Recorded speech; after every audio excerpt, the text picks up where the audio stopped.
అనంతపురం జిల్లాలో కాల్పులు కలకలం రేపుతున్నాయి. ఆకుతోటపల్లిలో పోలీసుల పైన ఫైరింగ్ జరిగింది. అయితే మధ్యమత్తులో రాజా అనేటువంటి వ్యక్తిపై కత్తితో దాడి చేశాడు అజయ్. రాజా ఫిర్యాదుతో అజయ్ కోసం టూ టౌన్ సిఐ శ్రీకాంత్ రంగంలోకి దిగారు. అయితే పట్టుకునేందుకు వెళ్ళినటువంటి సిఐ పై శ్రీకాంత్ కత్తితో దాడి చేశాడు. అజయ్ కత్తితో దాడి చేశాడు.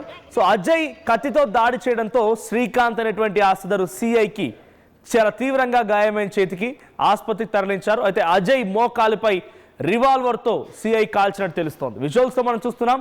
అజయ్ గెంటుకుంటూ వస్తున్న విజువల్స్ మనం చూస్తున్నాం. విజువల్స్లో అజయ్ మోకాళ్ళపైన సిఐ కాల్చిన తర్వాత సిచ్యువేషన్ అది.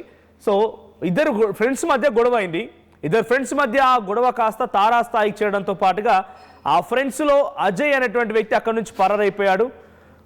ఆ మరో వ్యక్తి ఎవరైతే అక్కడ గాయాల పాలైనటువంటి ఆ వ్యక్తి కంప్లైంట్ ఇవ్వడంతో రాజా ఫిర్యాదుతో అజయ్ని అదుపులోకి తీసుకున్నారు ప్రస్తుతం పోలీసులు.